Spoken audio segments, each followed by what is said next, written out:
Hi everyone, I hope you're having a good day today. I wanted to do a video on this topic as I find very important, and it's something that I've always worked with my clients and with myself throughout the years. And I would like to share 3 points why I say that there is nothing wrong with you. Absolutely nothing. So, and then I want to make this part 1, and then I'm going to make a part 2 where I'm going to share an exercise that you can do also kind of to see it for yourself. Why I say what I say. And I wanted to say also that it's Mercury retrograde, so be mindful because the communication might not go as intended, or I might make mistakes, but that's totally a Mercury retrograde thing. So anyway, so the reason why I find it so important to understand why there's nothing wrong with you, and is because there's a lot of things happening lately. You know, I've yesterday was a very heavy day for me, and I went again into human design. I don't know if you ever explore human design, but it has so much information for us to understand better ourselves, and it always had helped me to kind of to have an idea and say, like, okay, you know, there's nothing wrong with me. This is part of my design, and it helps us to understand how as humans we function. So I really recommend it.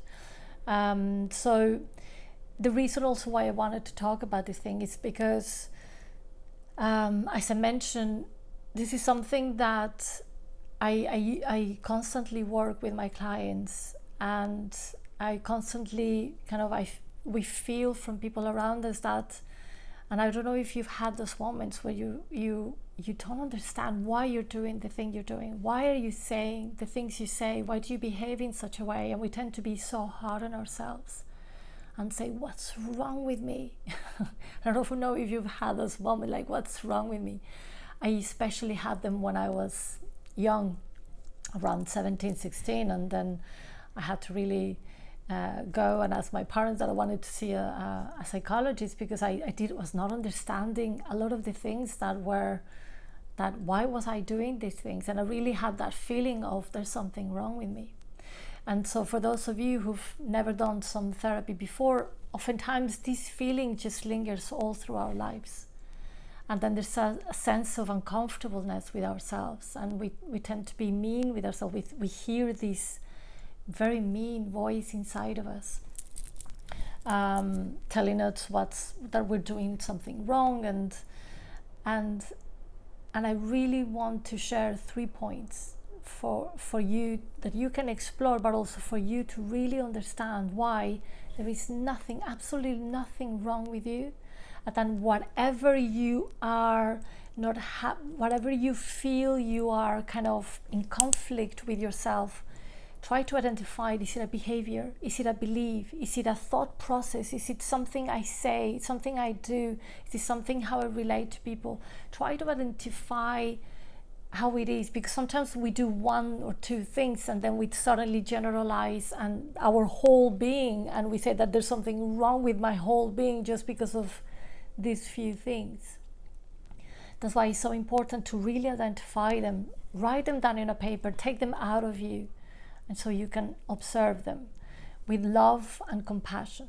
So the idea number 1 that I want to share, that is the most important one of all, of why there's nothing wrong with you, is that when we grow up, when you were little, imagine you were like an empty box, because we just only do, the only thing we do is eat and sleep and poop and that's it. But we are completely empty box. There's no kind of human information there. I'm not going to go too esoteric here, but there's no information there, right? We need to learn everything: how to walk, how to write, how to talk. But when you were little, you were there's one of the human traits that we have is that in order to survive and in order to cope with what is around us, what we do is that we copy, we learn. We are learning all the time, but we also copy things because this is our way of survival. So this is a human thing, right? So all of us, when we are little, we arrive at this empty box and we start copying things that we see from our mother, from our father, from our siblings, perhaps from our caretakers. If you didn't grow up with your mother and father, probably whoever took care of you. And we were copying everything. And when we are little, we don't know what's good, and it's not about right and wrong, but we don't know what's good for us and what's not. We just take everything. Whatever we see, we copy it. Whatever we see, we copy it, and we put it in our box. And this is what starts building our personality. But it's a mix of everyone. Can you imagine this? And so your brain is trying to cope and compensate, and then you start adjusting with how whenever somebody tells us that's wrong, that's right, and then your brain starts to quickly try to adjust that thing that you took is not right, or that thing that kids do and are supposed to do is wrong, so then we suppress it. Right? So what happens is that when we are very young, we are expressing our soul, right? So when I said that we were empty, we are empty in behaviors and thought processes, but our soul is expressing. And that's unfortunately the first thing that we hear people say, don't do this, don't do that, because our soul is like a childlike essence. It just wants to have fun, it wants to be free. And so we start hearing, stop doing that, that's wrong, that's not good. And we start putting layers and layers and layers above. So at the bottom of that box is your true essence, what your soul expression, what it wants to express. And above that, you have all of these behaviors and traits that you have absorbed from your caretakers and from everything around you, and you put it on top, on top, on top. So what happens is that our soul, oftentimes it shakes the whole box because it's just being suppressed and it's meant to be out and expressed. It's meant to be free, and that's the journey that we go through life, to bring that soul essence back up. So sometimes whenever we feel that uncomfortable about yourself, we don't understand why we're doing these things. It's because of these layers that we have, which comes to my point two. My point two is that we are multi-layered, like millions. Imagine all the decades you've been living. You've been absorbing layers and layers and layers from people around you that you put unconsciously, you absorb as, I want this, I take this, I put this, but then everything is just a mess. It's just doesn't have an order. And then we have layers of influences as well, from energies, planetary energies, from past lives. There's so many layers that we have. So it's not easy to understand the full scope of ourselves. So it's not fair in a way to say that there's something wrong with me, because we are multi-layers, and it will be very hard to really grasp and have a clarity of everything that we are. But so we can do only the best that we can, is little by little start understanding this box that we have. And that will be in the part 2 of the video with the exercise.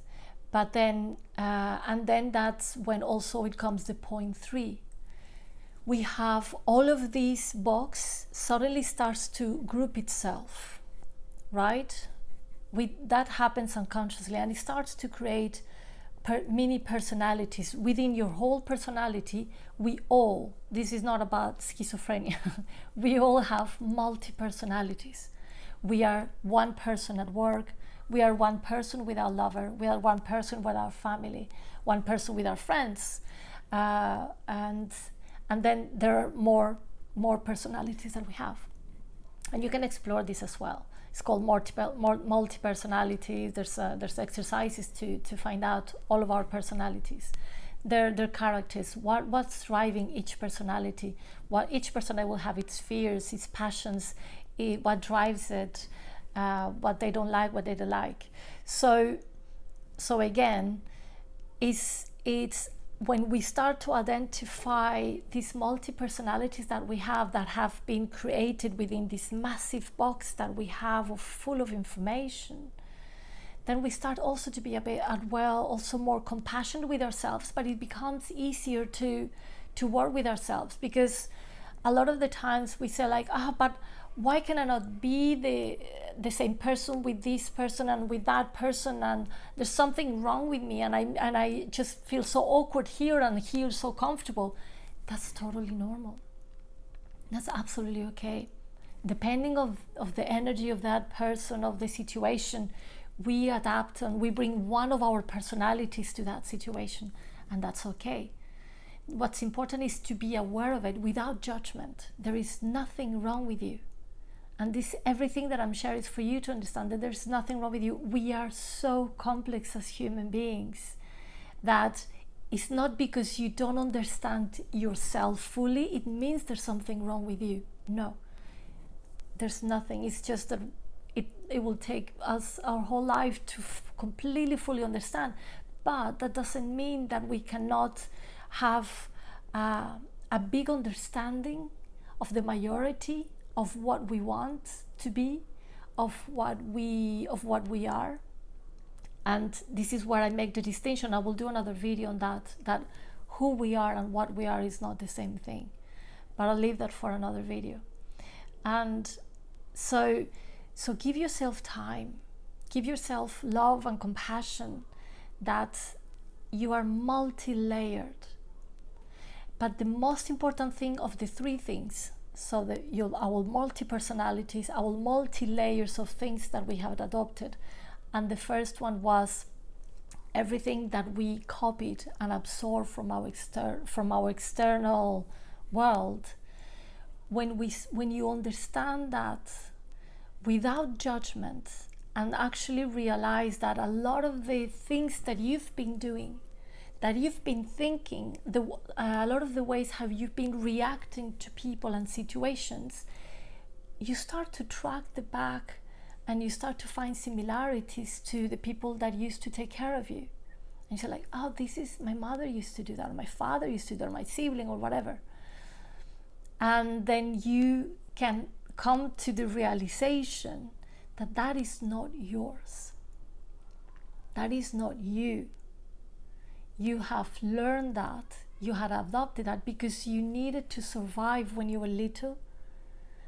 And right now you are realizing that that behavior and that trait that is not yours is not in alignment with you. You don't want it.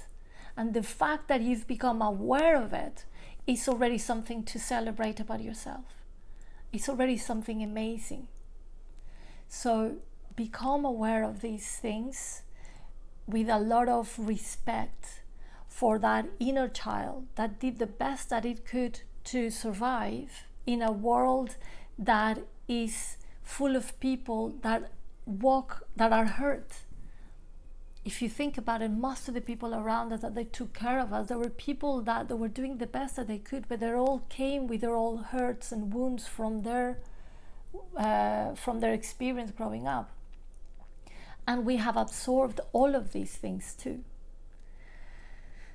So when you start to kind of learn to dissociate yourself from these traits you've adopted as they're not mine, write them in a paper so you can really start to feel that you have a choice. Because if you learn that when you were little, it means that you can learn anything you want now, and you can take anything of those and replace them.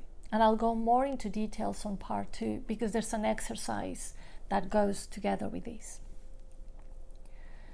But I hope this video helped you to at least understand. And if it's not clear, please share something in the comments, and I'll try to make another video. I will be happy to do another video. But when I made this realization for myself, it was huge. And even if you have a very good relationship with your parents, that this applies to you too. Even if you think the best of your parents, you get along very well, is the same applies, because we all have different souls that have a different expression in this lifetime. They're here to express in a different way. They're here with a karma to be expressed in a different way. So some of these traits that you've taken from this parent, even if you really, really like them, they might not be in alignment with how your soul wants to express itself. And so there's going to be a conflict. Okay? So this really applies to all of us. And again, when I learned this when I was young, it was such a revelation for me to understand that that these things didn't belong to me, and it meant that there was nothing wrong with me. It was just what I had available for me to learn from. But now that I am an adult, whenever I feel that I have the choice to replace something, I feel so much more empowered, because I'm certainly not a victim of life or a victim of my own doing, which again, sometimes it happens because again, there's decades of conditioning, and it's okay. Little by little, again, with that compassion and curiosity, we can start having fun to get to know ourselves and say and not being so harsh of, oh, but I did this and it's wrong. Well, it's not about right or wrong. It's just perhaps it doesn't feel right for you, and then you can make a choice. Yeah.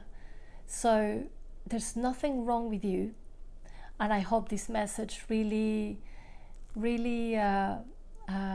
comes at a good time for you, and I can't wait to carry on to share with you the exercise on part 2.